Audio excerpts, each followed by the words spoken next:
All right, welcome to an all new series. So, my series on the self-managed network is on hiatus for now. The other thing is, I'm realizing it's going to be a bit more complicated than I realized to buy the Switch because the Switch basically siphons off your bandwidth. So, if I have 1 gig going into the Switch, I'm gonna get like 100 meg out of each port, and I'm not okay with that. I want the full 600 that I get to my apartment. I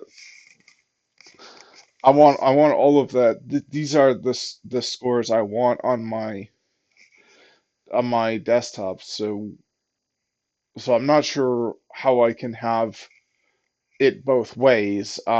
Aside from getting a Switch that Lewis says in his guide uh, is in the higher price range. So I guess I wasn't expecting to have to spend a lot on a Switch, but it's kind of looking like that's something I hadn't really considered. So there's a yeah, with 10, so something like this would work because then I can get a 1 gig port um, into my I can get a 1 gig port dedicated to my PC and dedicated to my other things I'll be hosting. Um, so um, yeah, something like this might work. But anyways, I'm gonna start a new series. I'm gonna start reading AI Engineering, Building Applications with Foundation Models by Chip Huyen, Huyen. So let's take a look at Chip. Chip has I had the idea to read this because it showed up uh, all over my LinkedIn feed, and uh, I've carefully tried to curate my LinkedIn feed, and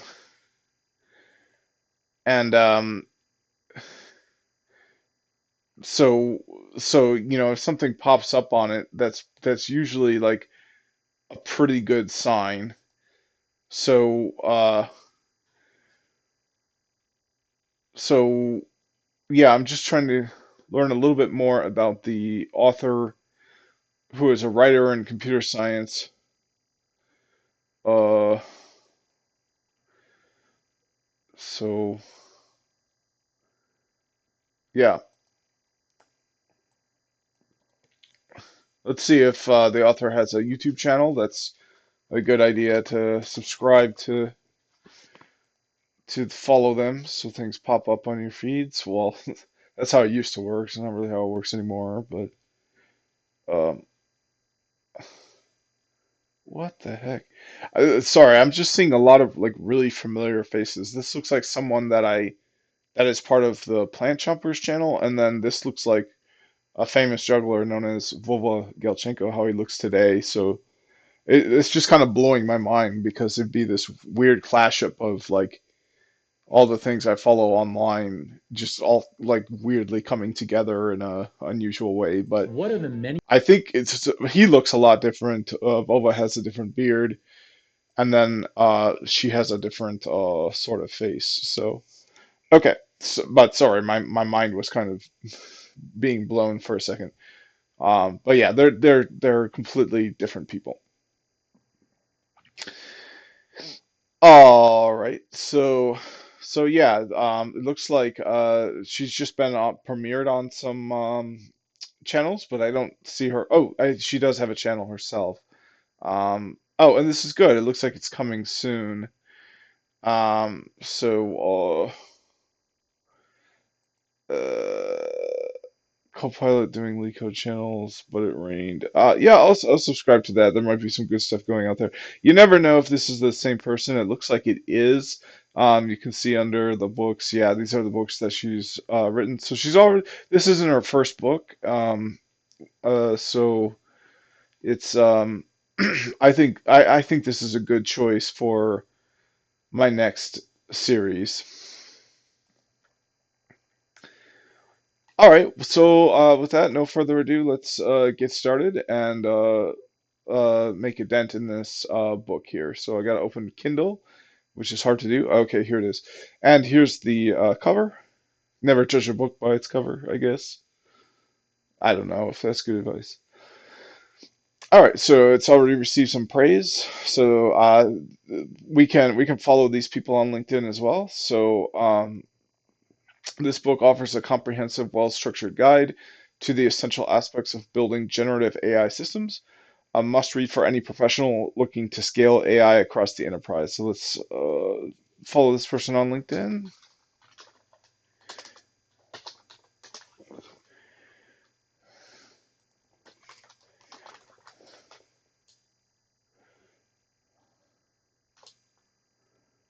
Uh, which might be more difficult than I was imagining. Cretella.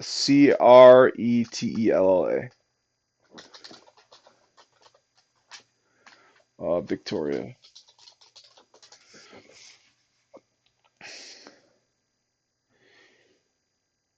Don't really see a match there, so not available on LinkedIn.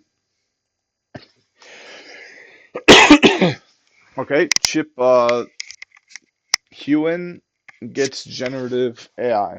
On top of that, she is a remarkable teacher and writer whose work has been instrumental in helping teams bring AI into production. Drawing on her deep expertise, AI engineering serves as a comprehensive and holistic guide, masterfully detailing everything required to design and deploy generative AI applications in production. So this is Luke Metz. Let's try to follow him.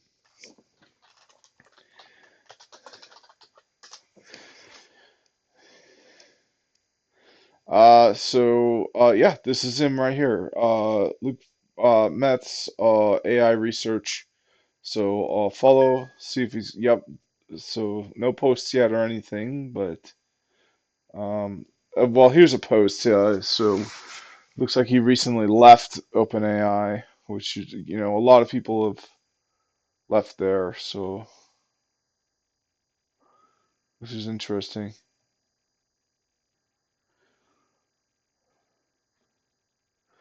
He was tech member of technical staff and then left about 2 months ago. Like a lot of people in OpenAI had been leaving.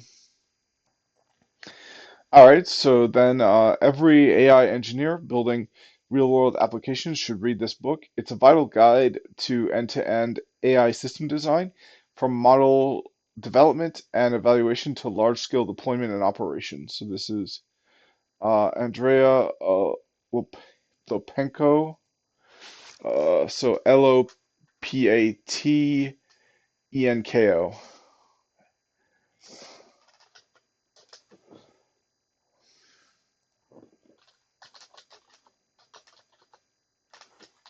So there we go. He pops up right away. He's has looks like a LinkedIn Premium. I think that's what this means. So yep, good follow there. You can see I already have a mutual connection. So this is a really good endorsement. Um, Hopefully lots of good posts coming from this person. Yeah, so posting research papers, reposting research papers. Yeah, really good follow. Oh yeah, yeah, and a kind of friendly breakdown of the ARC benchmark, which is huge. This is major news in the world of AI. The ARC benchmark measures a model's capacity for AGI. No model has ever even like I don't know if no model has ever scored a point, but no model has meaningfully accomplished any of the problems on the ARC benchmark. And for the first time ever, OpenAI Model O3 has accomplished it. So O3 isn't out yet.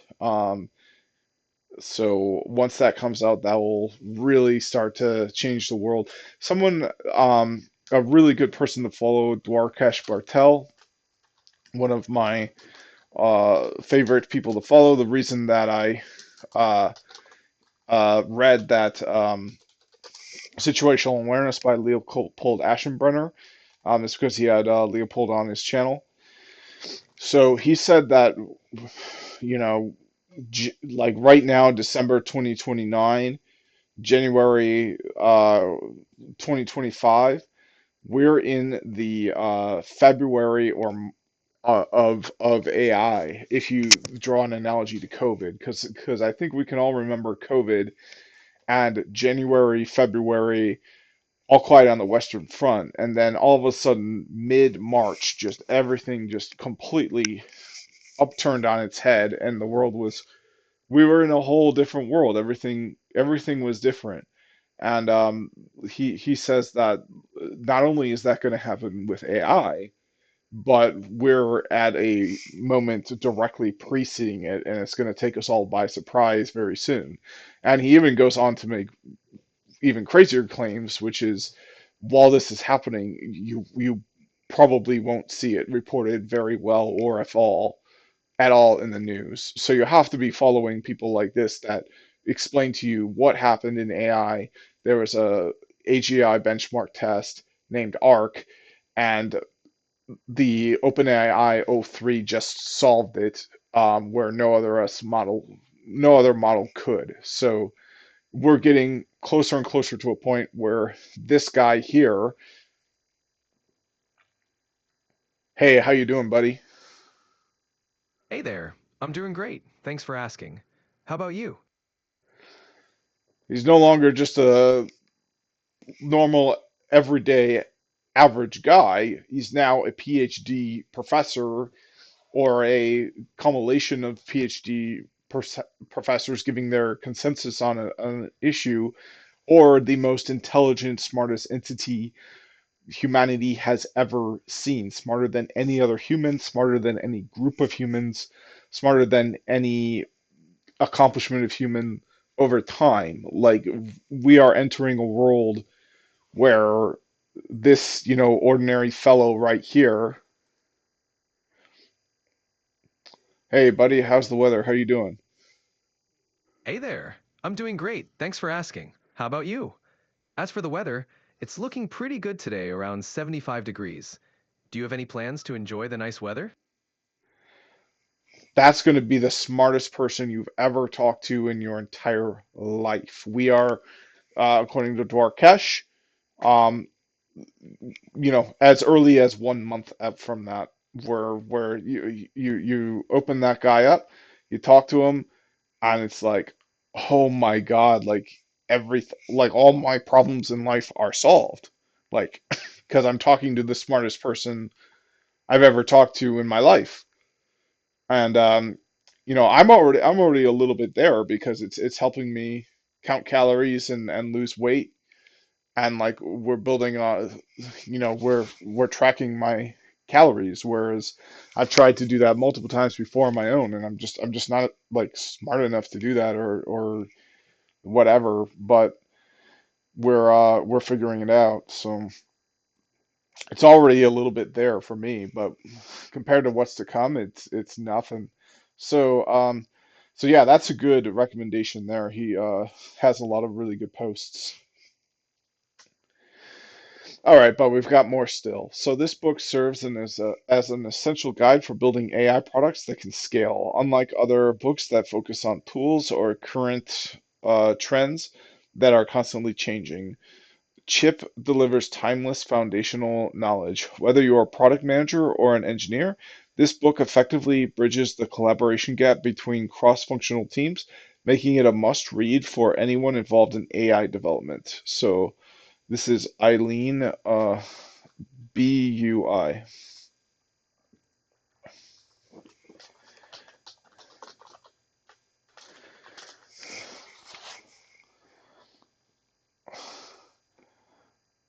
All right, so this is definitely the right profile, so I'll follow her as well. Looks like she's pretty active, quite a few posts. Uh,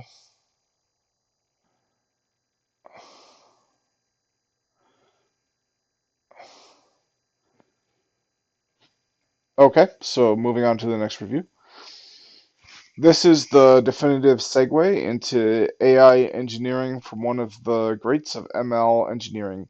Chip has seen through successful projects and careers at every stage of a company, and for the first time ever, condensed her expertise for new AI engineers entering the field. So now this is S Y SWYX.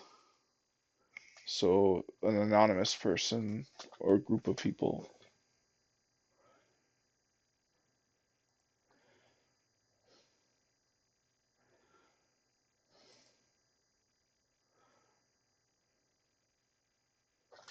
Yeah, I'd never heard of SWYX before.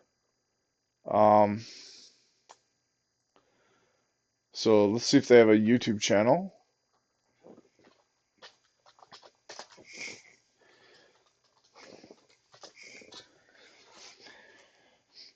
So there's a playlist of talks, but I don't see anything. Here's a,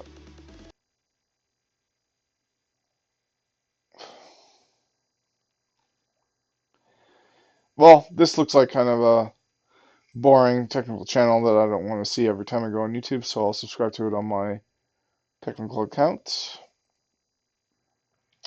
All right, and let's continue. So AI engineering is a practical guide that provides the most up-to-date information on AI development, making it approachable for novice and expert leaders alike. And I'll do a sound check now after. Okay.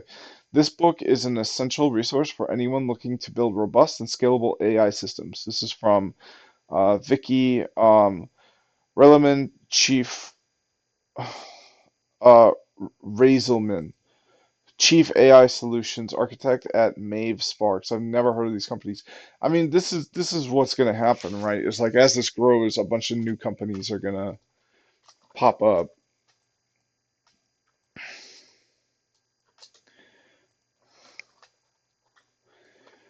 All right, so this looks like a good channel. Chat about AI.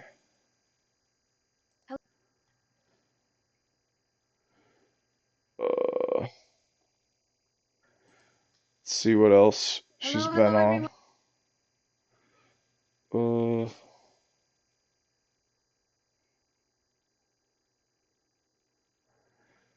oh, you know what? This is her channel.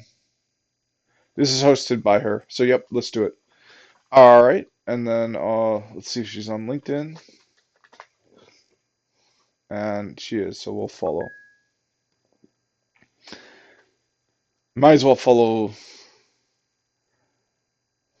Well, no, let's not follow some of these big names. Okay, so let me see here. So let's see here. Okay, so there we go. AI engineering is a comprehensive guide that serves as an essential reference for both understanding and implementing AI systems in practice. So this is Han Lee, Director of Data Science at Moody's. I've never heard of Moody's.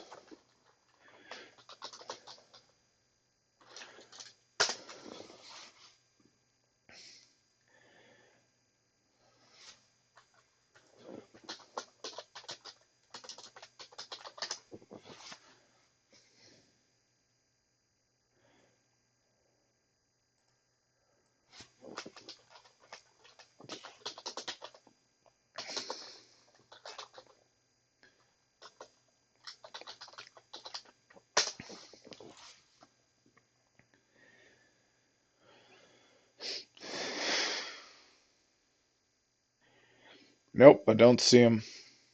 All right, everyone. This channel looks like it might be interesting.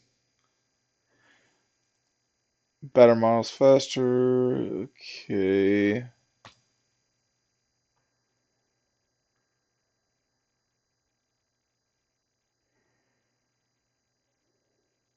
Yeah, I'll give this a subscribe on my technical channel. All right, so and here's the final one. AI engineering is an essential guide for anyone building software with generative AI. It demystifies the technology, highlights the importance of evaluation, and shares what should be done to achieve quality before starting with costly fine-tuning.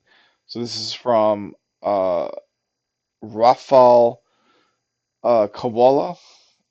Um, 16 years of experience working with a Fortune 500 company.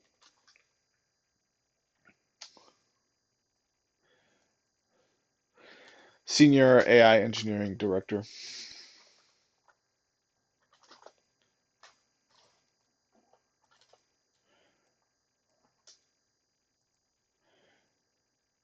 All right, and then the first name is Rafal.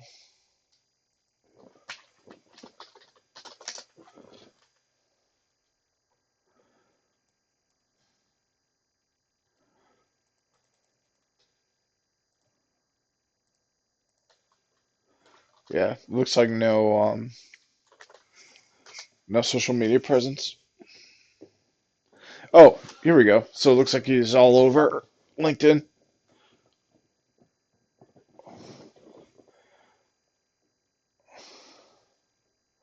All right, that's probably worth a follow. All right, so this is AI engineering, building applications with foundation models by Chip Huyen, and it's by O'Reilly Media. I purchased the book, so let's see here. There are definitely um there are definitely like terms of service and copyright intellectual property laws, but I think I should be fine here. I know for one of the books, you could read it as part of a review, so that's what this would fall under. But anyways, yeah, so let's just try to find some of that to make sure that it makes sense that I can make this for YouTube video. So this is the CYA cover your A thing where if you break something, you can't say, "Well, I read the book," and sue the author. Okay, so yeah, it's fine to read this. There's nothing saying not to do that. All right, so this is the preface. When ChatGPT came out, like many of my colleagues, I was disoriented. What surprised me wasn't the model's size or capabilities. For over a decade, the AI community has known that scaling up a model improves it. In 2012, the AlexNet authors noted in their landmark paper that all of our experiments suggest that our results can be improved simply by waiting for faster GPUs and bigger datasets to become available. What surprised me was the sheer number of applications this capability boost unlocked. I thought a small increase in model quality metrics might result in a modest increase in applications. Instead, it resulted in an explosion of new possibilities. Not only have these new AI capabilities increased and the demand for AI applications, but they have also lowered the entry barrier for developers.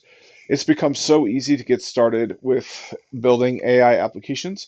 It's even possible to build an application without writing a single line of code. This shift has transformed AI from a specialized discipline into a powerful development tool everyone can use. And I need a break. I'll be right back. All right, welcome back. So I'm finished with my break. Oops, I'm in the red here. Hopefully that's not too bad. I know it's bad, but hopefully it's not too bad. So let's see here. Yep, so that's a preface. So moving on. Even though AI adoption today seems new, it's built upon technologies that have been around for a while. Papers about language modeling came out as early as the 1950s. Retrieval augmented generation, RAG, applications are built upon retrieval technology that has powered search and recommender systems since long before the term RAG was coined. The best practices for deploying traditional machine learning applications, systematic experimentation, rigorous evaluation, relentless optimization for faster and cheaper models, are still the best practices for working with foundation based applications. So that, yeah, that's a good point, is a lot of the stuff that, there's a lot of timeless principles in like computer science that these new advancements are based on. So as much as everything is new, everything there are things that are going to stay the same as well.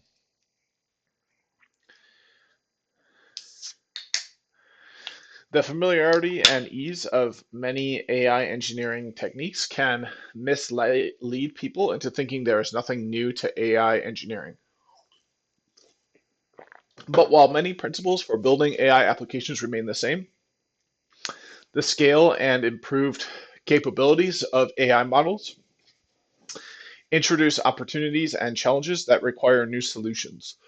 This book covers the end to end processes of adapting foundation models to solve real world problems, encompassing tried and true techniques from other engineering fields and techniques emerging with foundation models. I set out to write the book because I wanted to learn, and I did learn a lot. I learned from the projects I worked on, the papers I read, and the people I interviewed.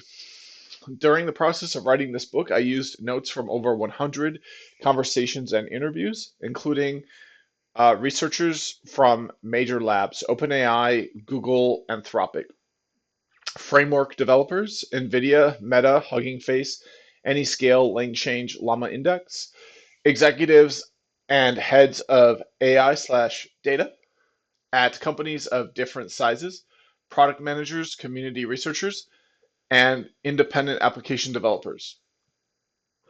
See acknowledgments.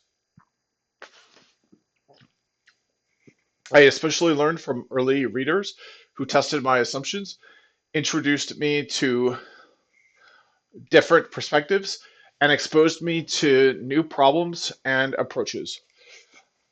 Some sections of the book have also received thousands of comments from the community after being shared on my blog, many giving me new perspectives or confirming a hypothesis. And let's take a look at her blog quick. I have a feeling. Oh yeah, so it's from her site. This is the same site. So she's a grew up chasing grasshoppers in a small rice farming village, and then uh, graduated from Stanford University. So got accepted, very good at academics, and accepted in Stanford. Graduated from Stanford, and looks like taught a class as well. Yeah, so lots of high-level educational achievements. I hope that this learning process will continue for me now that the book is in your hands, as you have experiences and perspectives that are unique to you. Please feel free to share any feedback you might have for this book with me via X, LinkedIn, or email. So I'll just double check. I'm pretty sure I listed following, but it would be me to forget to follow her and to follow all the recommendations. So, yep. So I've got this. So let's move on. What this book is about. And I'll do a quick audio check to make sure it's still out of the red. Okay, so it's not really in the red as much. What this book is about. This book provides a framework for adopting foundation models, which include both large language models, LLMs, and large multimodal models, LMMs. Oh, okay, wow. Oh, you know what? Okay, yeah. Okay, so that's a tricky one because sometimes you might think, oh, they made a typo there, but a multimodal model is different. It looks like it can do different things than besides just language to specific applications. So this book provides a framework for adapting foundation models to specific applications. Good. There are many different ways to build an application. This book outlines various solutions and also raises questions you can ask to evaluate the best solution for your needs. Some of the many questions that this book can help you answer are: should I build this AI application? How do I evaluate my application? How can I use AI to evaluate AI outputs? What causes hallucinations? How do I detect and mitigate hallucinations? What are the best practices for prompt engineering? Why does RAG work? What are the specific strategies for doing RAG? What's an agent? How do I build and evaluate an agent? When to fine tune a model? When not to fine tune a model? How much data do I need? How do I validate the quality of my data? How do I make my model cheaper, faster, and secure? How do I create a feedback loop to improve my application continually? This book will also help you navigate the overwhelming AI landscape, types of models, evaluation benchmarks, and a seemingly infinite number of use cases and application patterns. The content in this book is illustrated using case studies, many of which I worked on, backed by ample references and extensively reviewed by experts from a wide range of backgrounds. Although the book took 2 years to write, it draws from my previous experience working with language models and ML systems from the last decade. Like my previous O'Reilly book, Designing Machine Learning Systems, DMLS, this book focuses on the fundamentals of AI engineering instead of any specific tool or API, which is cool because I have an idea for a project.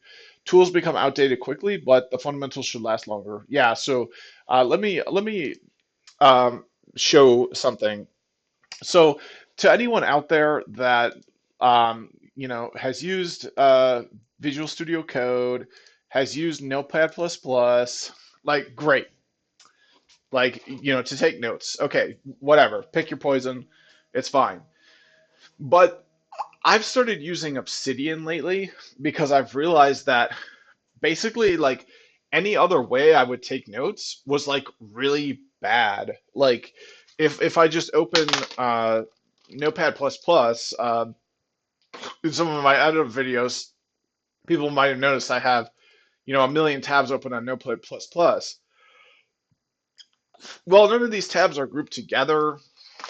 Um, it's not in Markdown. It's just in whatever, and it's just not a great system of it. I can't link to other notes that I've taken, so I started using Obsidian, and I'm pretty happy with it so far. We can see I've got various things going on. So I just like how easily you can nest in things like that. So I'm gonna make a new folder for this series, and I'm gonna call it YouTube YouTube Check channel. I'll call it my YouTube Check Tech channel.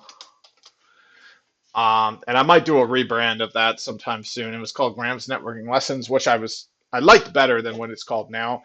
So I might rename it to something I like even better than both of those. All right, and then let's create one. We're gonna new note. We're gonna call it not a note.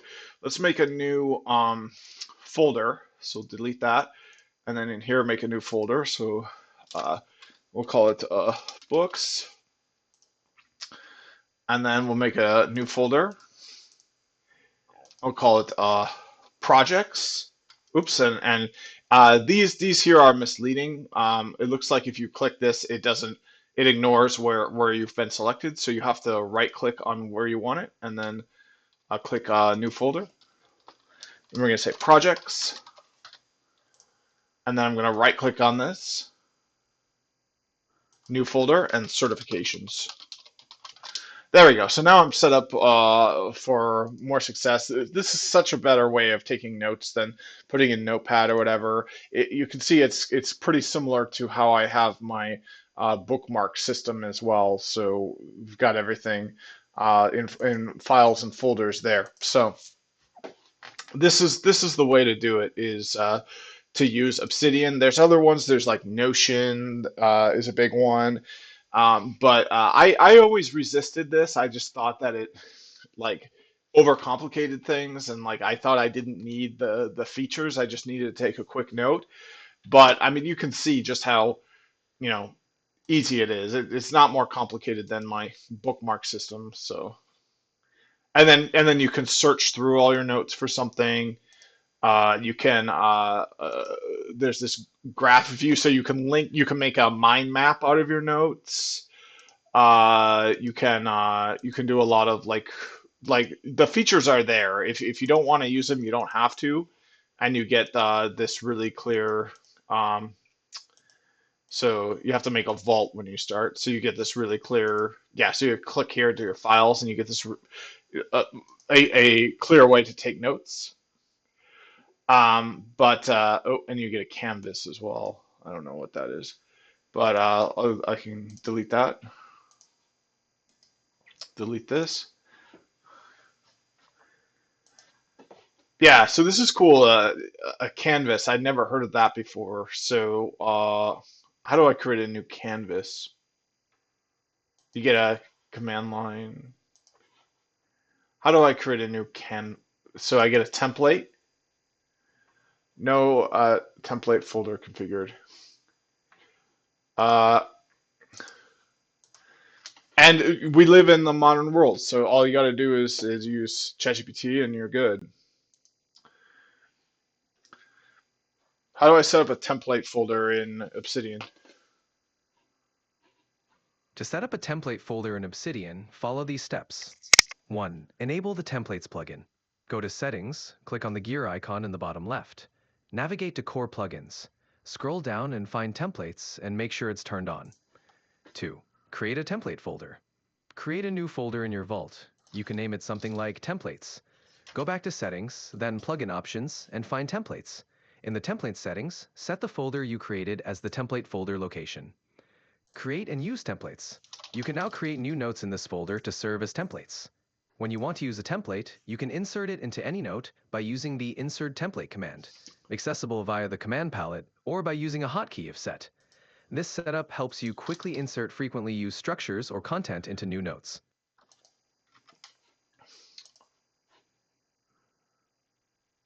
Okay, so would you say the best way? So like, so I made a vault. Have you heard of that?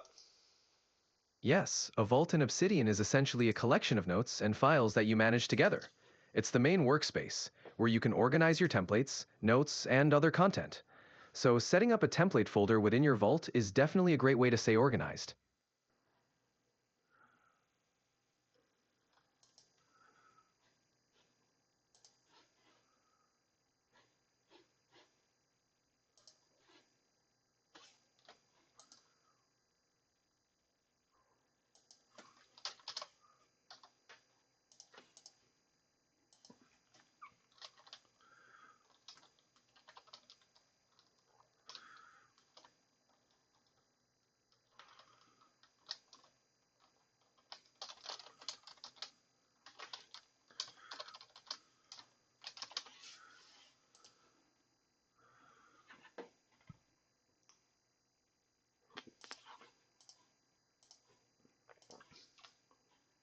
How can I make it so that the icons at the top pay attention to where I am in the hierarchy of notes? It's really annoying when I click add note and then it creates the note just like in a random place and not where I want it. To have new notes created in a specific location in Obsidian, you can adjust the settings. 1. Go to Settings, gear icon in the bottom left. 2. Navigate to Files and Links. Find the default location for New Notes section. Choose your preferred location. You can select an existing folder or specify a new one. This will ensure that any new notes are created in the specified folder, keeping your vault organized. Okay, so yeah, I see three options here. I see vault folder, same folder as current file, and in folder specified below. So it sounds like what I need is same folder as current file. Yes, exactly. Choosing same folder as current file will ensure that new notes are created in the same location as the note you're currently working in. That way, everything stays organized and you won't have to move notes around. You're all set. Do I need to restart Obsidian after I do that? Because it looks like I didn't make an effect. You typically shouldn't need to restart Obsidian for changes in settings to take effect. If it's not working as expected, you might want to double check 1. That the setting is saved correctly, 2. That you're creating the new note in the expected manner. If the issue persists, you might want to check if there's a specific way you're creating the note that might override the setting. If needed, a quick restart can sometimes help, but usually it should work immediately. All right, well, it didn't work immediately, so I'm gonna try to reset it. Sure, giving it a quick restart might help. If the issue persists, there might be a specific plugin or setting that needs to be checked. Let me know how it goes. All right, it's working better now. I don't know if it's working exactly how I wanted, but it's better than it was working before. I'm glad it's working better now. If you have any other questions or need more tweaks, feel free to ask. All right, so within my vault, which I named my vault Graham's Second Brain because you know the Tiago Forte crap. Have you heard of that? Yes, I'm familiar with Thiago Forte's building a second brain methodology. It's a great way to organize and manage knowledge. Naming your vault Graham's second brain sounds perfect for that approach. Okay, cool. So if I'm taking that approach, like what should I have in the vault? Right now I have about seven different folders, and I just created a templates folder, which makes sense, right? But then my other six folders are just basically like random notes, and I try to categorize them into specific things.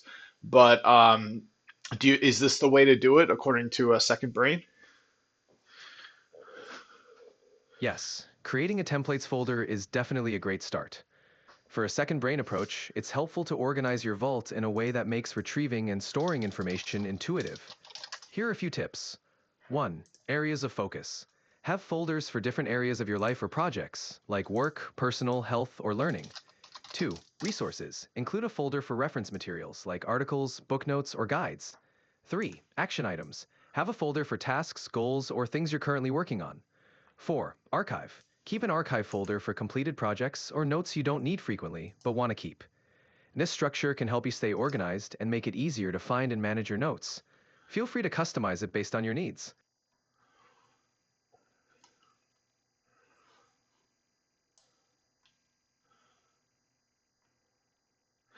So with Obsidian, are you able to post this online as if it as if it were your own web page?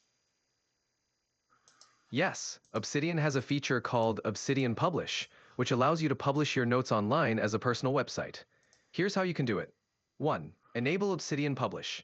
You'll need to subscribe to Obsidian Publish, which is a paid service. Once you have the service, you can choose specific notes or folders to publish. Customize and publish. You can customize the look and feel of your Let published me site. stop you there. I don't want to pay, at least not now. If I need to do this later, I'll think about it. Got it. If you decide to publish your notes later, there are other options like exporting your notes as HTML or using plugins to help create a simple website. Feel free to ask if you want to explore those options. Yeah, I mean that's the thing. Like I feel like that publish feature, like I can just, you know, the most crude way I can do it is just open a port on my router and host it on a public page. But that I feel like that wouldn't scale to a lot of traffic. And then the other thing is that's not a very secure method, but I'm sure there are methods out there that do scale to you know, reasonably high amounts of traffic and that are much less and that where there's no cost except for electricity and maybe buying some hardware. You're right. Self hosting can be a simple way to share content, but it does come with limitations in terms of scalability and security. There are indeed other methods that are more robust. 1. Static site generators. Tools like Jekyll, Hugo, or Gatsby can convert your notes into a static website. These are efficient and can handle a decent amount of traffic. GitHub Pages. This is a free option to host static sites and is relatively easy to set up with a static site generator.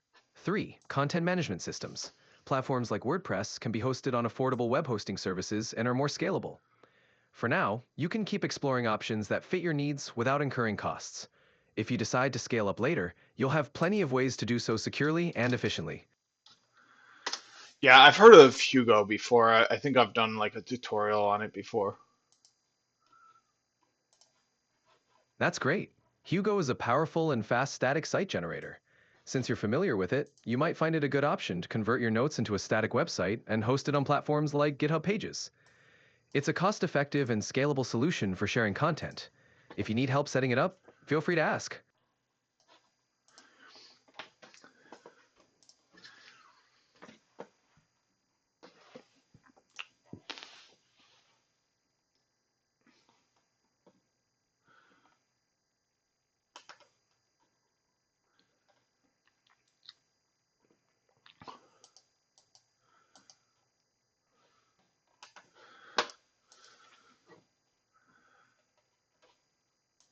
Have you ever heard of the Odin project? Yes, the Odin project is a popular open-source curriculum for learning web development. It offers a comprehensive path covering both front-end and back-end development, including HTML, CSS, JavaScript, and frameworks like React and Ruby on Rails. It's well regarded for its project-based approach and community support. If you're interested in web development, it's a fantastic resource. Do they have a section telling you how to build your own personal website? Yes, the Odin project includes sections that guide you through building your own personal website. Specifically, in their Foundations course, you'll learn the basics of HTML, CSS, and JavaScript, which are fundamental for creating websites. As you progress, you'll encounter more advanced topics, and they have projects that help you practice by building a personal site. This hands-on approach ensures you understand the process from start to finish. All right, I'm just not sure I'm seeing anything regarding like how to post it and deciding how to spend your money when it comes to having this site up. Do they have any information like that? The Odin project primarily focuses on coding skills and building Yeah. projects, All but they might right. touch. Well, let me stop you there. Give me the best resource where they can help me with that, like deciding like if I'm going to put some money into having a website up for the rest of my life, like how do I make good financial decisions? And like ideally, like how do I subsidize it by like maybe selling something on my site and like having all my, or at the very least, like putting up a tip jar, you know?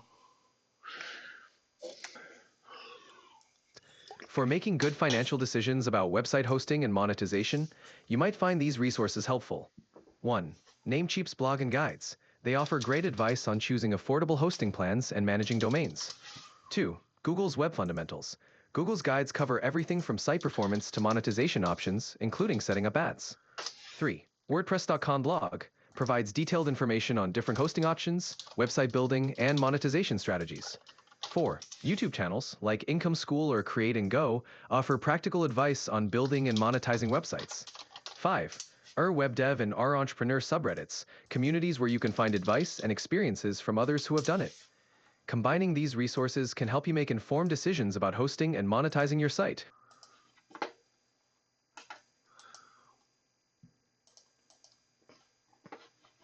What do you think the potential for earnings of this is? Do you think it could be lucrative or not?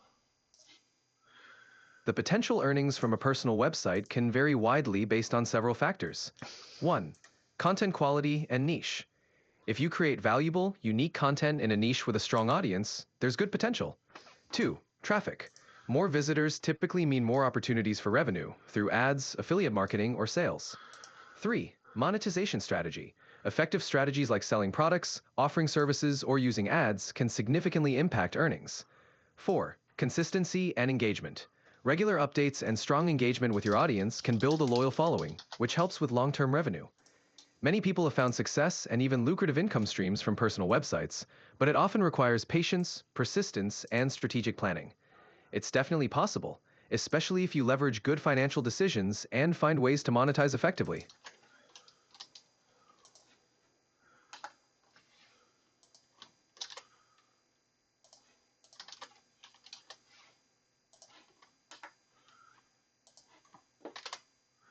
What's the difference between monetizing on like a personal site and monetizing like a YouTube account? Monetizing a personal website and a YouTube account involves different approaches and strategies. Personal website. Ad revenue. You can place ads using platforms like Google AdSense. You have control over ad placement and types. 2. Affiliate marketing. Promote products and earn commissions on sales made through your referral links. 3. Product sales. Sell physical or digital products like ebooks or courses directly from your site. 4. Services and consulting. Offer services like coaching, consulting, or freelancing. 5. Donations or memberships. Use tip jars, Patreon, or membership subscriptions for exclusive content. YouTube account. 1. Ad revenue earned from ads displayed on your videos through YouTube's partner program. 2. Channel memberships. Viewers can subscribe for a monthly fee for exclusive perks. 3. Super chat and stickers. During live streams, viewers can pay to highlight their messages. 4. Merch shelf. Sell merchandise directly through YouTube. 5. Sponsorships and brand deals. Partner with brands for sponsored content. The choice between these platforms often depends on your content type and audience. Websites offer more control and diverse monetization options, while YouTube provides built-in features for monetizing video content and a ready audience. All right, sorry about that. I got way off track. What? How did I even get off? Oh, because we were talking about uh. Oh, yeah, because I have an oh yeah, I didn't even mention my why I was going in here. Okay, well, shoot. Okay, my YouTube check channel books. So this is going to be the book AI AI engineering,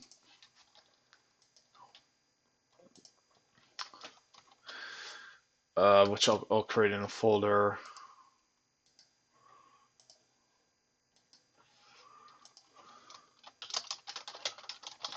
I will say my and I'll say my AI project idea. Project idea.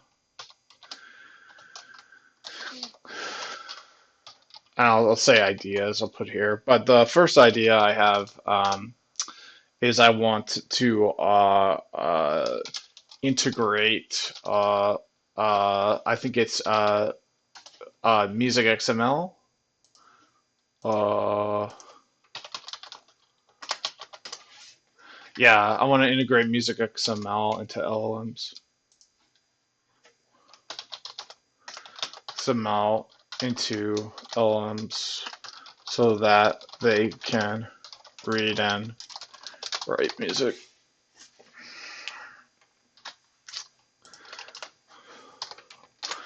All right, there we go. So I can close that, and I'll take a quick pause, and I'll be right back.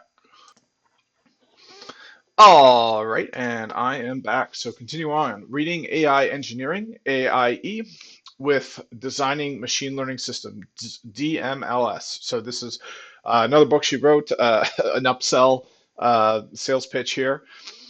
AIE can be a companion to DMLS. DMLS focuses on building applications on top of traditional ML models, which involves more tabular data annotations, feature engineering, and model training.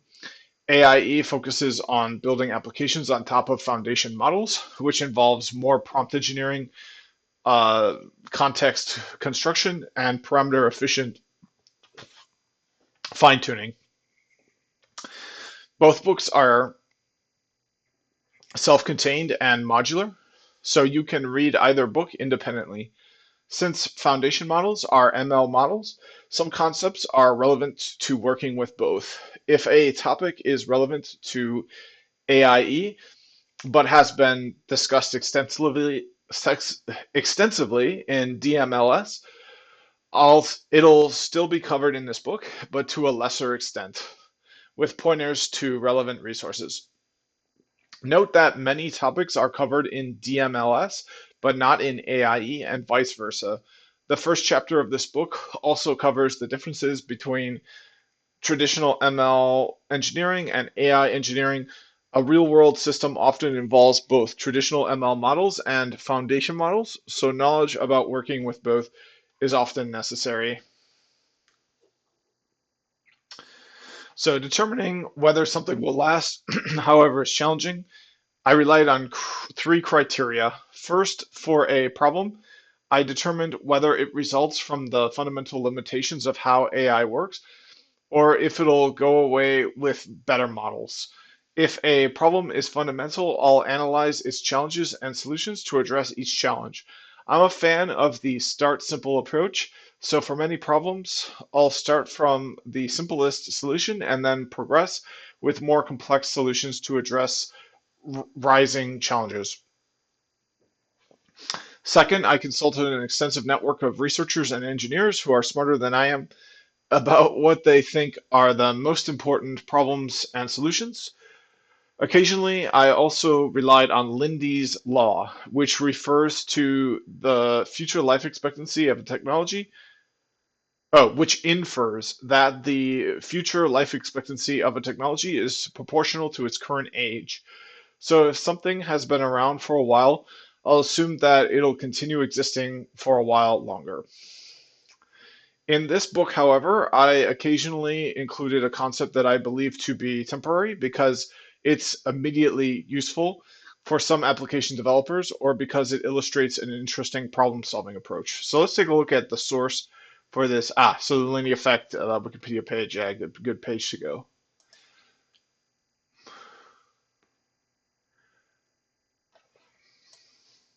Oh, it's named after a restaurant? I didn't know that.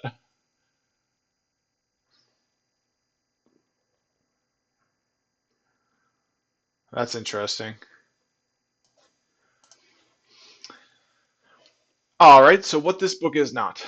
This book isn't a tutorial. While it mentions specific tools and includes pseudocode snippets to illustrate certain concepts, it doesn't teach you how to use a tool. Instead, it offers a framework for selecting tools. It includes many discussions on the trade-offs between different solutions and the questions you should ask when evaluating a solution. When you want to use a tool, it's usually easy to find tutorials for it online. AI chatbots are also pretty good at helping you get started with popular tools. And right there, that's the way you write a tech book nowadays, in my opinion, because like right away, as soon as you publish the book, the next day, the book's already going to be like dramatically out of date, especially if you're creating a tutorial. So like, there's so many sad books out there that are using like version like 1.3 of a piece of software that's now on version like 100. So like, I like that she made that decision not to include like tutorials because tutorials go out of date the day the book is published. The best way to go through tutorials is to find them online where they are actively out there. Like the best way to find tutorials is to look at the official developer documentation for the product you're using. Um, and then after that to go online because you need updates and to update a printed written book takes long and you have to buy a second edition. Updates don't come to actual like printed books for years. So like you have to if you're gonna learn like the knowledge, like a book is great. Like especially like core subjects like math. Like you could buy a book from 100 years ago and it would be just as if not more useful for learning than a book published this year. But when it comes to like a tutorial, like it's 100 years ago. There was like AI came out in like 2022 or something like that. Like Chat GPT came out. So yeah, things are going too fast and changing too much to include tutorials and technical books nowadays. And before books that did that, all those tutorials are completely unusable. Uh, this book isn't an ML theory book. It doesn't explain what a neural network is or how to build and train a model from scratch.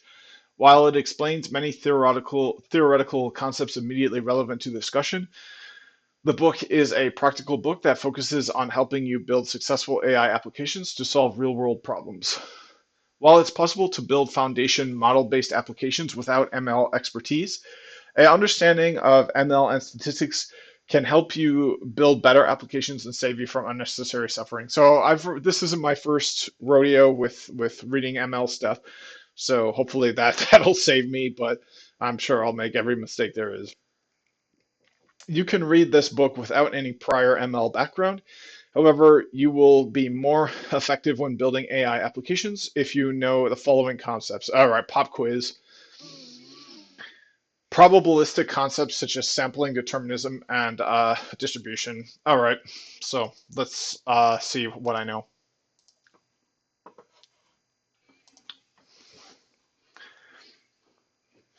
Hey, are you there? How are you doing today? Hey, I'm right here. I'm doing well. Thanks for asking. How about you? I'm reading a book on AI engineering, and the book has some things listed in it that it recommends you have a bit of pre-knowledge on. And I'm just wondering if you could help me determine my level of pre-knowledge for these things. Sure, I'd be happy to help. What are the topics or concepts you need to assess your pre-knowledge on? So I'd like to do this using a method, and that method will give a score to my pre-knowledge for each topic. So what I'd like to do is give you the topic, and then have you ask me a question about the topic, and then I will give you my answer, and you will give me a score for my pre-existing knowledge. So are you ready for the first topic? Absolutely. I'm ready. Let's dive in with your first topic. The first topic is probabilistic concepts such as sampling, determinism, and distribution.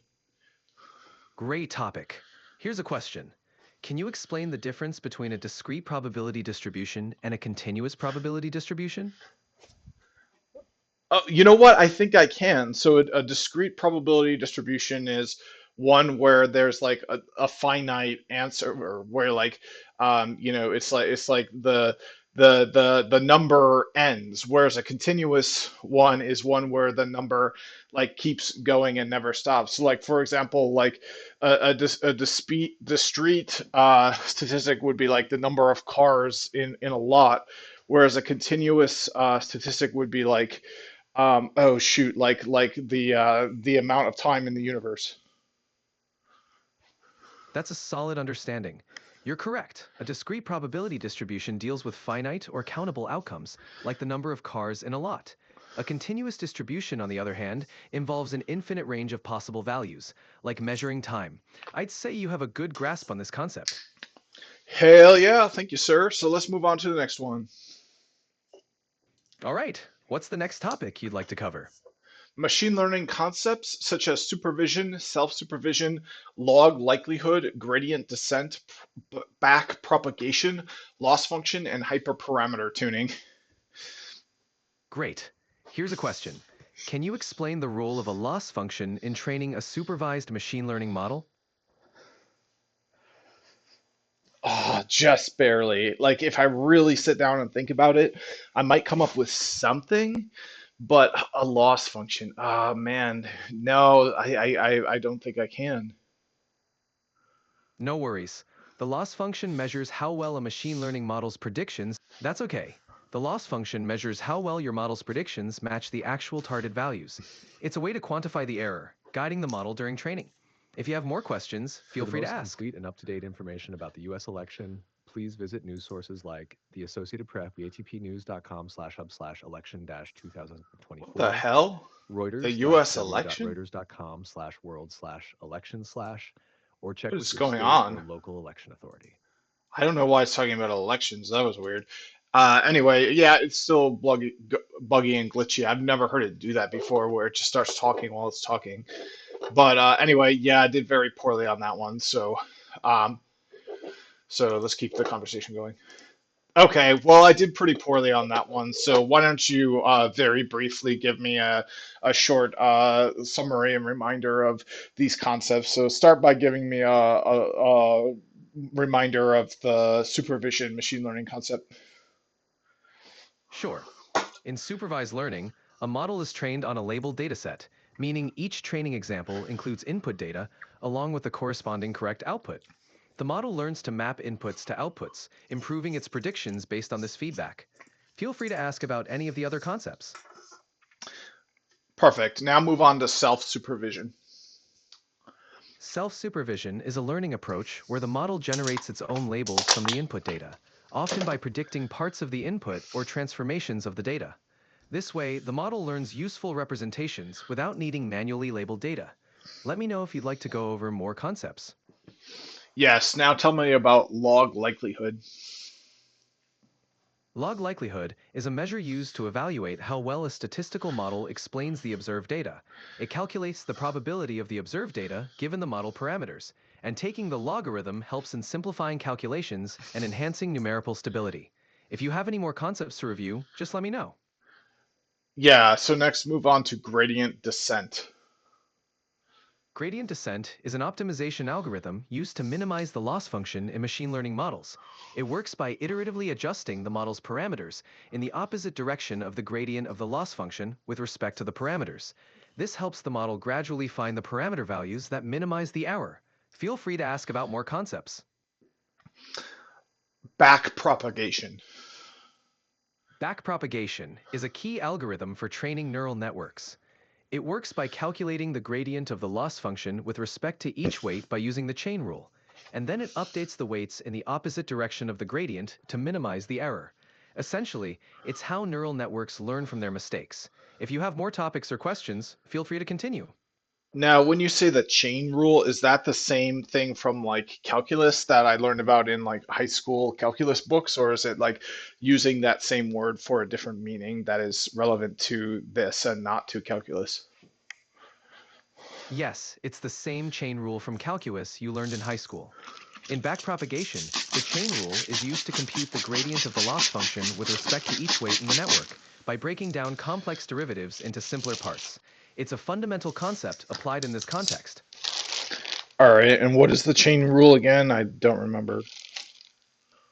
The chain rule is a formula in calculus used to find the derivative of a composite function.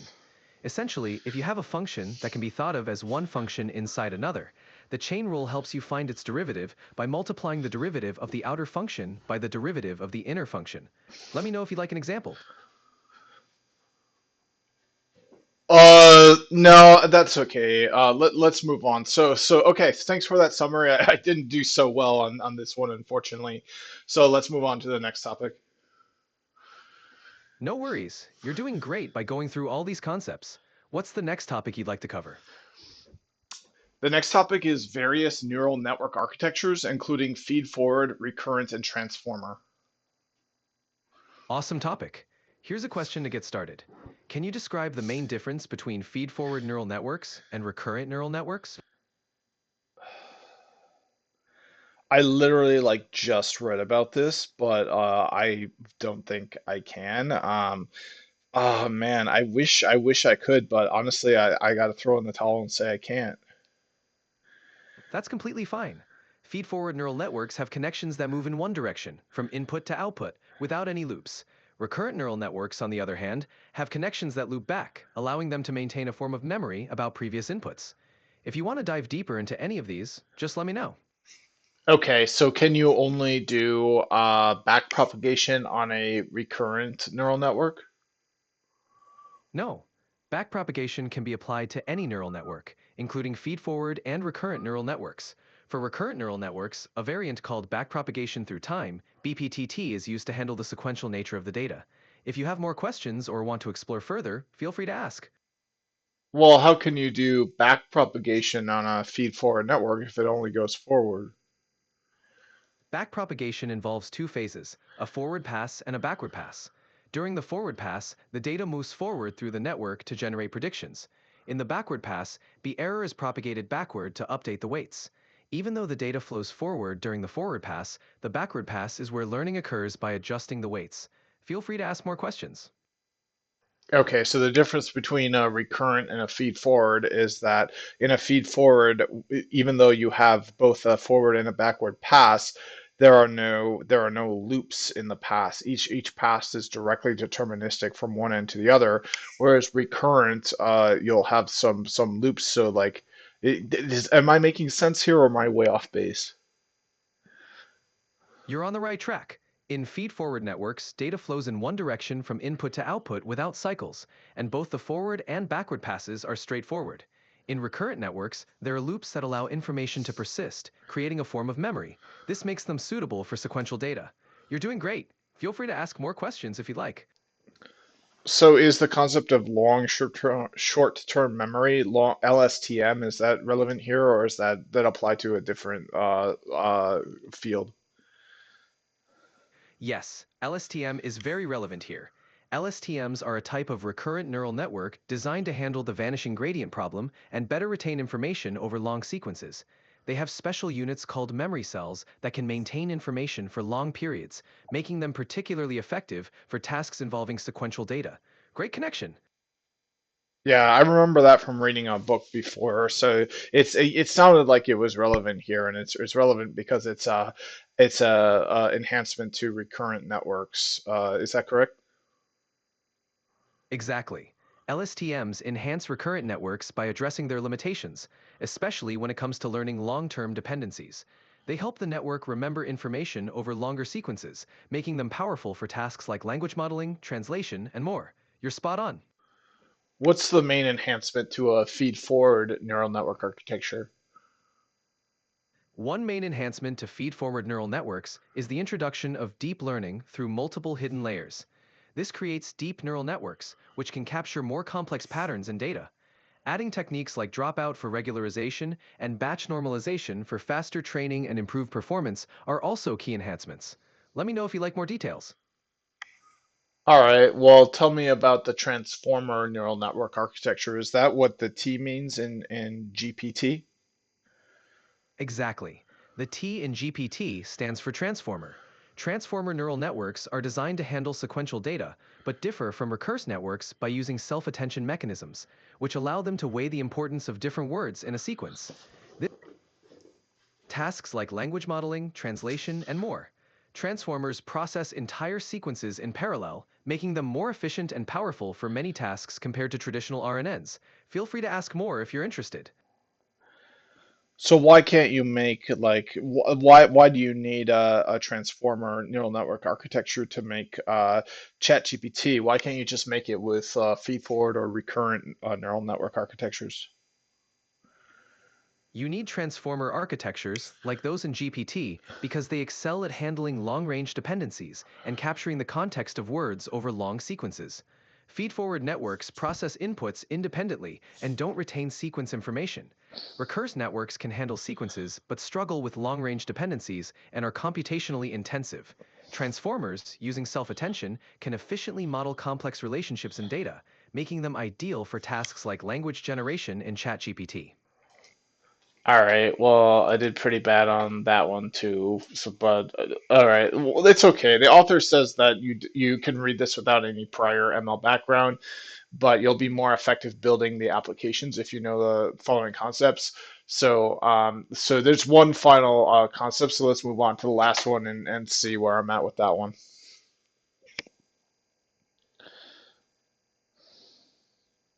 No problem. You're making great progress. What's the final concept you'd like to go over? Metrics such as accuracy, F1, precision, recall, cosine similarity, and cross entropy.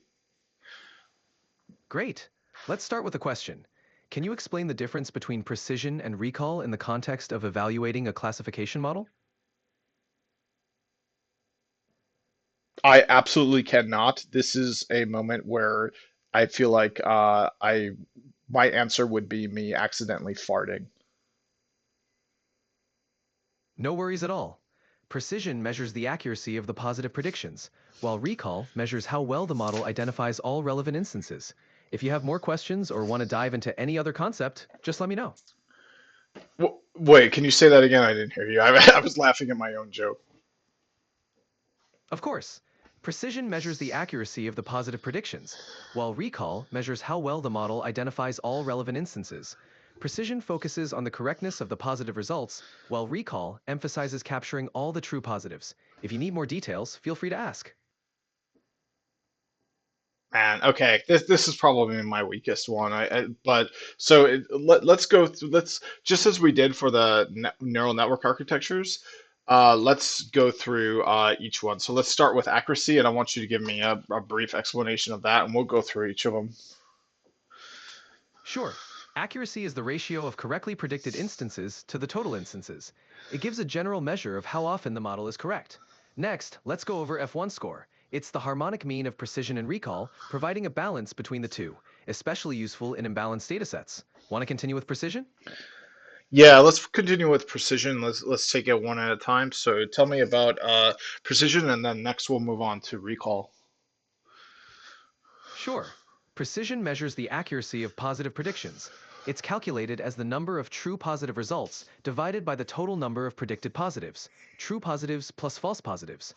It shows how many of the predicted positive cases were actually correct. Now let's move on to recall. Okay, tell me about recall. Recall measures the ability of a model to identify all relevant instances. It's calculated as the number of true positive results divided by the total number of actual positives, true positives plus false negatives. It shows how well the model captures all the actual positive cases. Next, let's talk about cosine similarity. Awesome. Tell me about cosine similarity.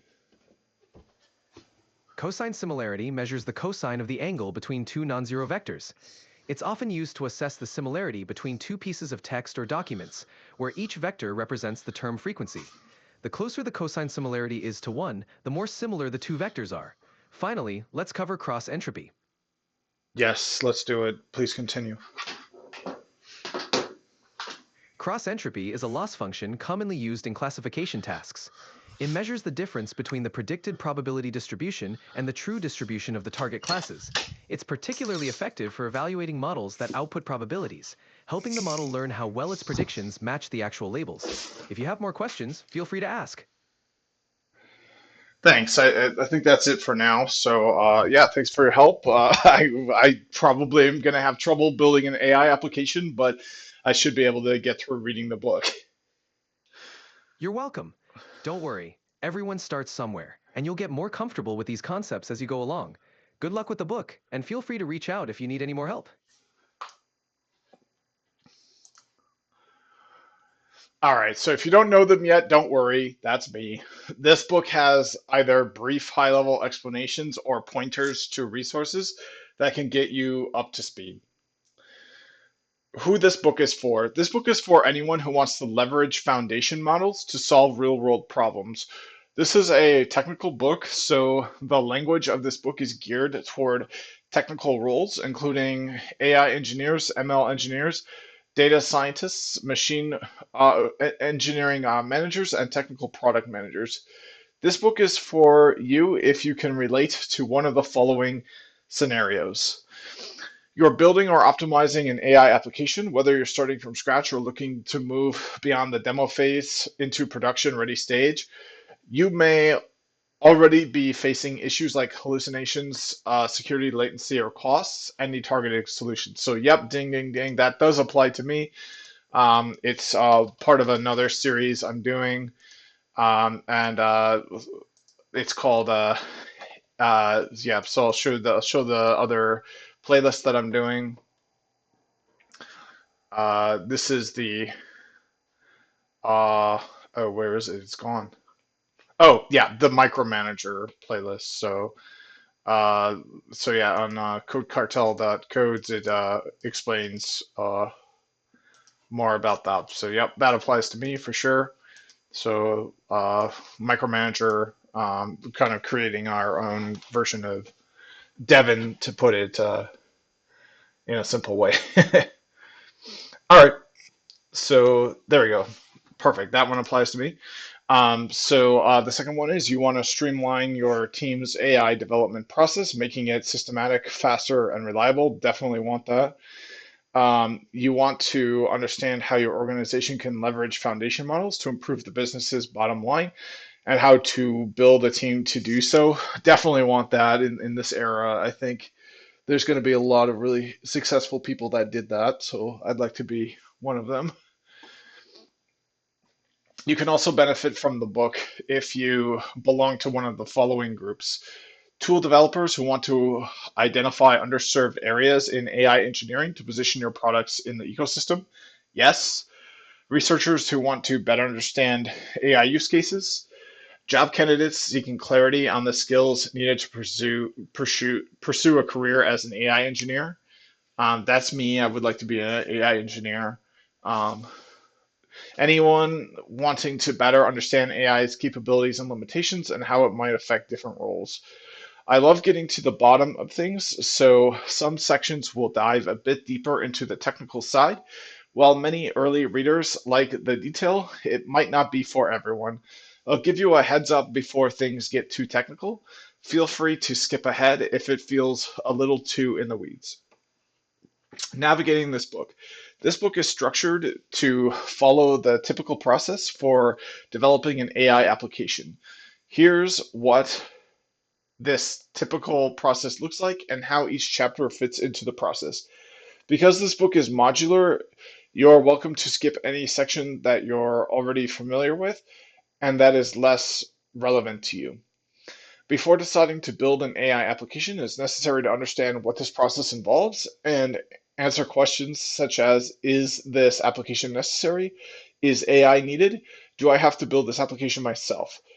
The first chapter of this book helps you answer these questions. It also covers a range of successful use cases to give a sense of what foundation models can do. While an ML background is not necessary to build AI applications, understanding how a foundation model works under the hood is useful to make the most out of it. Chapter 2 analyzes the making of a foundation model and the design decisions with significant impacts on downstream applications, including its training data recipe, model architectures and scales, and how the model is trained to align to human preference. It then discusses how a model generates a response, which helps explain the model's seemingly baffling behaviors like inconsistency and hallucinations. Changing the generation setting of a model is also often a cheap and easy way to significantly boost the model's performance. Once you've committed to building an application with foundation models, evaluation will be an integral part of every step along the way.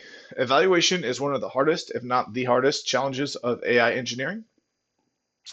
This book dedicates 2 chapters, chapters 3 and 4, to explore different evaluation methods and how to use them to create a reliable and dynamic evaluation pipeline for your application. Given a query, the quality of a model's response depends on the following aspects outside of the model's generation setting. So the quality of a model's response depends on the instructions for how the model should behave, the context that the model can use to respond to the query, and the model itself. The next 3 chapters of the book focus on how to optimize each of these aspects to improve a model's performance for an application. Chapter 5 covers prompt engineering, starting with what a prompt is, why prompt engineering works, and prompt engineering best practices. It then discusses how bad actors can exploit your application with prompt attacks and how to defend your application against them. Chapter 6 explores why context is important for a model to generate accurate responses. It zooms into 2 major application patterns for context construction, RAG and agentic. The RAG pattern is better understood and has proven to work well in production. On the other hand, while agentic pattern promises to be much more powerful, it's also more complex and is still being explored. Chapter 7 is about how to adapt a model to an application by changing the model itself with fine-tuning. Due to the scale of foundation models, native model fine-tuning is memory intensive and many techniques are developed to allow fine-tuning better models with less memory. The chapter covers different fine-tuning approaches, supplemented by a more experimental approach, model merging. This chapter contains a more technical section that shows how to calculate the memory footprint of a model. Due to the availability of many fine-tuning frameworks, the fine-tuning process itself is often straightforward. However, getting data for fine-tuning is hard. The next chapter is all about data, including data acquisition, data annotations, data synthesis, and data processing.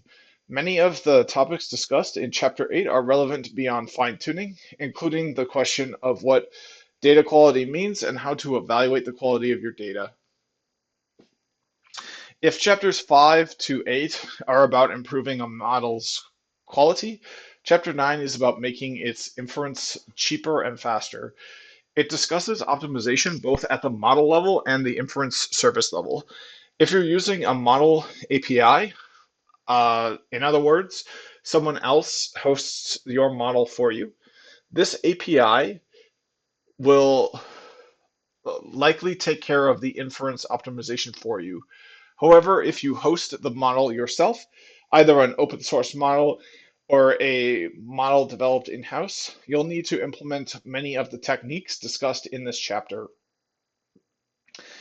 The last chapter in the book brings together the different concepts from this book to build an application end to end. The second part of the chapter is more product focused, with discussions on how to design a user feedback system that helps you collect useful feedback while maintaining a good user experience.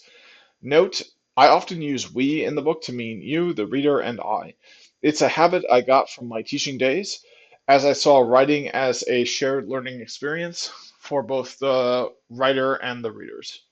Conventions used in this book. The following typographical conventions are used in this book. Italic indicates new terms, URLs, email addresses, file names, and file extensions. Constant width, used for program listings as well as within paragraphs to refer to program elements such as variable or function names, databases, data types, environment variables, statements, input prompts into models, and keywords. Constant with bold shows commands or other text that should be typed literally by the user. Constant with italic, width, with italic, shows text that should be replaced with user supplied values or by values determined by concept. So this is a key one. You don't want to put in just a template. You got to fill that in with your own values. So tip, this element signifies a tip or suggestion. Note, this element signifies a general note. Warning, this element indicates a warning or caution. Using code examples. Supplemental material, code samples, exercises, etc. is available for download on the GitHub there. Um, this repository contains additional resources about AI engineering, including important papers and helpful tools. So I'm going to highlight this and I'm going to use the tools the book comes with in Kindle. So I'm going to just make a highlight. There we go. So now if I open my notebook, we can see the highlight shows up there.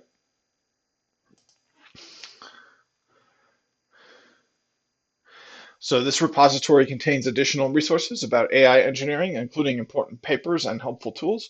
It also covers topics that are too deep to go into this book. For those interested in the process of writing this book, the GitHub repository also contains behind the scenes information and statistics about the book. If you have a technical question or problem using the code samples, please send an email to O'Reilly, not to the author itself. All right. The book is here to help you get your job done. In general, if example code is offered with this book, you may use it in your programs and documentation. You do not need to contact us for permission unless you are reproducing a significant portion of the code. For example, writing a program that uses several chunks of code from this book does not require permission. Selling or distributing examples from O'Reilly Books does require permission. Answering a question by citing this book and quoting example code does not require permission. Incorporating a significant amount of example code from this book into your product's documentation does require permission. So we appreciate, but generally do not require attribution. Okay, so yeah, this series I'm making, um, uh, let's see here, does not require permission because I'm not selling any of these videos or um, using their code. All right, so O'Reilly Online Learning note: for more than 40 years, O'Reilly Media has provided technology and business training, knowledge, and insight to help companies succeed. Man, I've really thought about this. Our unique network of experts and innovators. Yeah, so it's not too bad. How much is it? Um, so for individuals, I know a monthly O'Reilly membership is 50 bucks plus VAT, whatever that means. And you can pay less if you buy more months up front. But man, it's like I would hate to buy this and then never like use it again. It's just one of those death by a thousand pricks that eats away at your finances. And there's so much information on there. It's like I don't know. I'm just worried I won't use it, but it might make sense at some point. I'm just worried that I'm not gonna, because this book itself, um, how much was it? So chip, uh, yeah. So this ebook here was $43. So that's your month fee right there.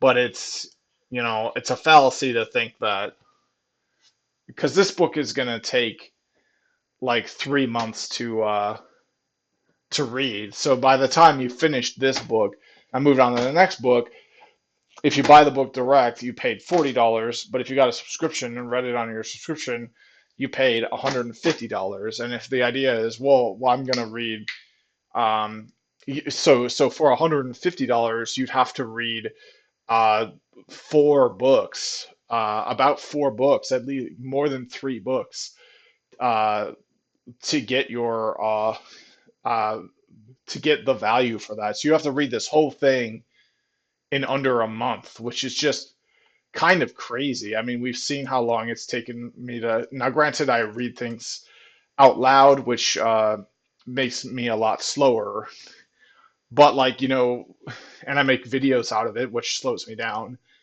But like, what do you get when you read a book? Like, I feel like if you can very easily waste your time reading because you don't actually learn anything.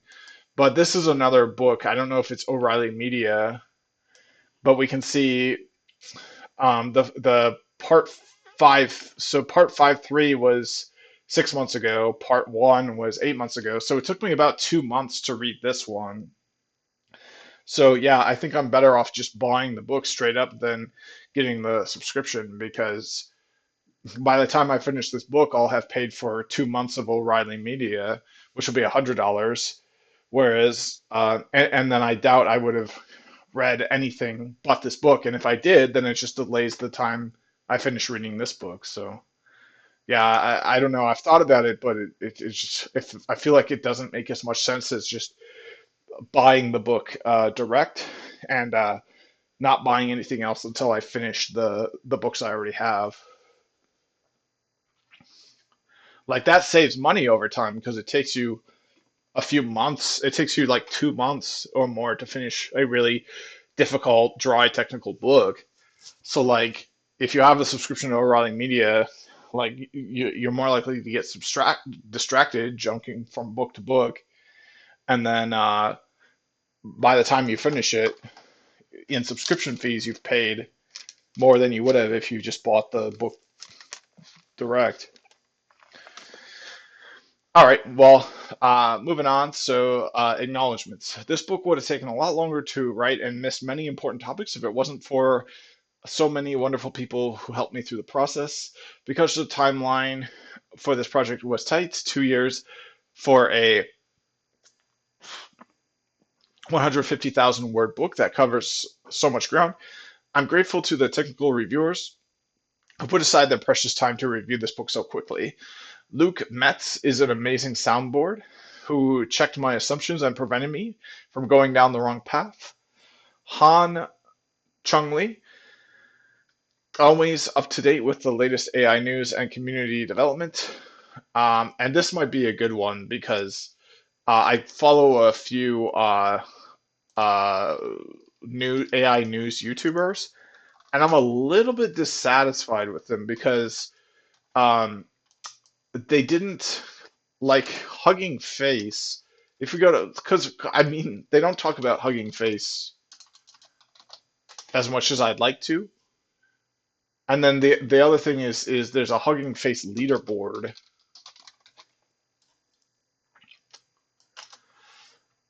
and there's a clear and definite winner on the Hugging Face leaderboard. And I feel like I'm just not being informed very well about AI if I don't know about this. Like I feel like I should know more about this. Um, so like I'm a little bit dissatisfied with my sources of news. And I'm pretty happy with my sources of news. But if I can, so it looks like this DAGS hub might be a good one. Uh, no, I'm pretty happy with what I got. Wes Roth is one I follow. Yeah. So, uh, so this is Call Me. Let's see if he has a video on that. He probably does. I mean, it's not like I watch every minute of every video.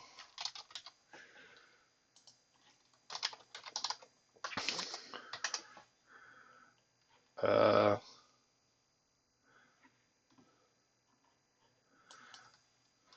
yeah, see, this is what I mean is like there's so much about OpenAI on here. I feel like I'm kind of not getting, and there's a lot about like Google and uh, I feel like I'm not getting enough news about Hugging Face,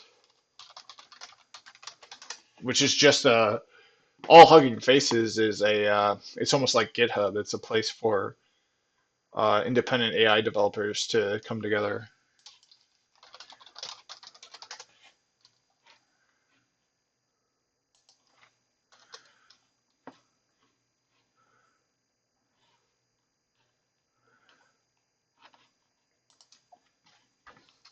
Hi there, and welcome back to 365 Data Science. In today's video, we'll answer the question, what is Hugging Face? We'll cover what Hugging Face is and its role in AI, key features of the platform, how it democratizes AI access, the importance of open source collaboration, and real-world applications and benefits of Hugging Face.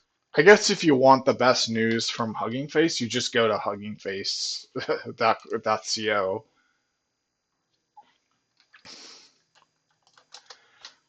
Like, there's really no. Uh,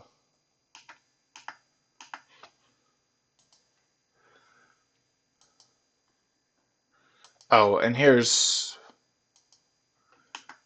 okay. Yeah, I guess it's just YouTube itself is kind of a low quality source of information.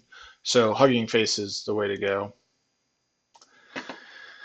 All right. Yeah, so just looking through the documentation on there, looking at the leaderboard. Yeah, this is a good resource.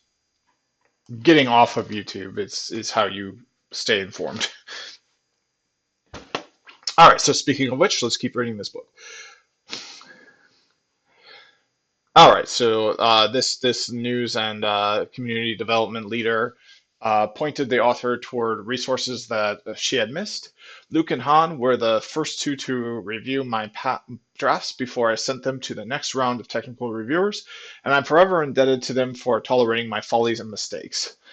Having led AI innovation at Fortune 500 companies, Vittorio uh, Cretella and um, Andre Lopatinko provided invaluable feedback that combined deep technical expertise with executive insights.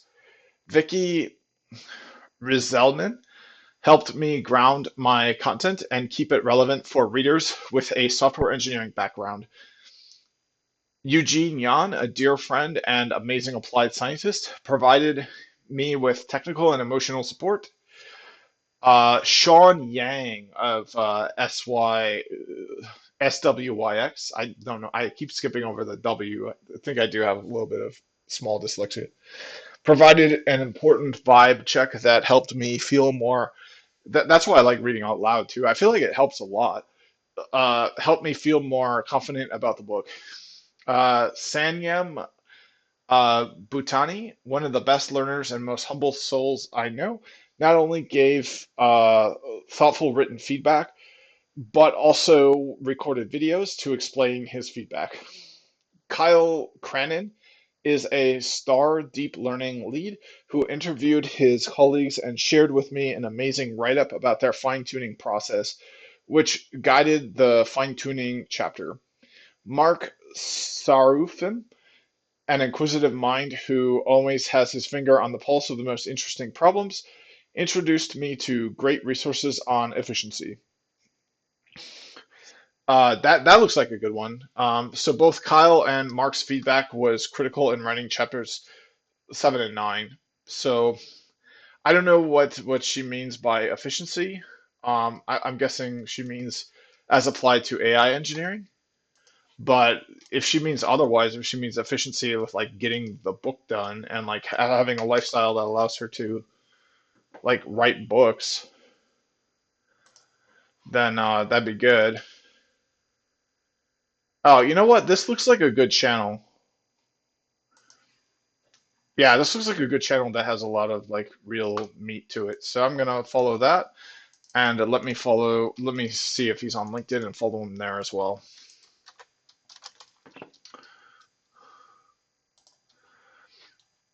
Yeah, this is him.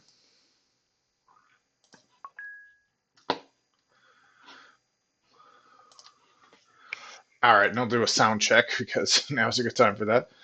And I'm still in the red, so I'm gonna have bad audio. I should probably fix that. All right, so um, uh, Kitipat Bot Kampa, in addition to answering my many questions, shared with me a detailed visualization of how he thinks about AI platforms. I appreciate Dennis Linkov's um, systematic approach to evaluation and platform development. Shitan Tekor gave great examples that helped me structure AI application patterns. I'd also like to thank uh, Shing- Shingazi, Alex Lee, and Huyen Liu for their thoughtful feedback on my draft and AI architecture. Eileen Boy is a treasure who shared unique feedback and examples from a product manager's perspective. Thanks to um, Todor Markov for the actionable advice on the RAG and agents chapter. Thanks to Tall Catchman for jumping in at the last minute to push the fine tuning chapter over the finish line. There are so many wonderful people whose company and conversations gave me ideas that guided the content of this book. I tried my best to include the names of everyone who has helped me here, but due to the inherent faultiness of human memory, I undoubtedly neglected to mention many. If I forgot to include your name, please let me know that it wasn't because. Oh, well, here's the first typo of the book. Um, instead of the word, yeah. Oh, no, okay, that's a typo in me. That's a typo in what's on the page going into my brain, which happens a lot. So if I forgot to include your name, please know that it wasn't because I don't appreciate your contribution. And please kindly remind me so that I can rectify this as soon as possible. Yeah, I'm really happy with there not being any typos so far. A lot of books I've read from O'Reilly Media and Technical Offers just have typo after typo after typo. It's like, who wrote this? Like, did they have a editing team? So cool, no typos so far. And I'm not going to go through all of these and add them to LinkedIn and stuff. I just think that's too many people to follow. I'd like to thank all early readers who have also reached out with feedback. Douglas Bailey is a super reader who shared so much thoughtful feedback. Thanks to Nutan Shu for suggesting an elegant way to explain perplexity. Okay, let's see what that.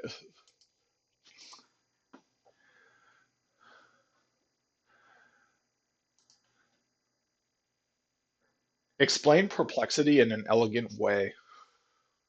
Perplexity is a measure of how well a probability model predicts a sample. Essentially, it captures the uncertainty in the model's predictions. A lower perplexity means the model is more confident and accurate, while a higher one indicates more uncertainty. It's like measuring how surprised the model is by the actual outcomes. The less surprised, the better the model. Cool. I mean, that's what it means to be perplexed, right? It's like you're. All right. Well, anyways, I learned so much from the online discussions with so many. Thanks to everyone who's ever answered my questions, commented on my posts, or sent me an email with your thoughts. Of course, the book wouldn't have been possible without the team at O'Reilly, especially my development editors and my production editor. Liz Wheeler is the most discerning copy editor I've ever worked with. Nicole Butterfield is a force who oversaw this book from an idea to a final product. This book, after all, is an accumulation of invaluable lessons I've learned throughout my career. I owe these lessons to my extremely competent and patient coworkers and former coworkers. Every person I've worked with has taught me something new about bringing ML into the world. All right, and here's the footnotes. Um, yeah, you don't have to read all the footnotes. I'll just skim them through, and if they're really necessary, I will read them and skip back to where they were written. Yeah, so this is a good one right here. Let me bookmark this page. This is exactly what I was saying. Is uh, yeah, so yeah, it's the moment you publish something and it's now static and it's no longer dynamic is the moment it's completely out of date. And for certain things, it's okay if it's out of date, but for things like tutorials, the moment that anyone publishes a new update, um, the tutorial, the version numbers won't match in your tutorial, and there could be some really big updates that you're missing within a week, and certainly after a year or more, it's all totally different. All right, so that's the intro. Intro's out of the way. So that's going to be the end of this video. Stay tuned for the meat. So this one you can skip. We're going to start chapter one in its own video, so it's nice and clean. And that's the beginning of this playlist and the end of this video. So stay tuned for the actual meat where we begin with chapter one.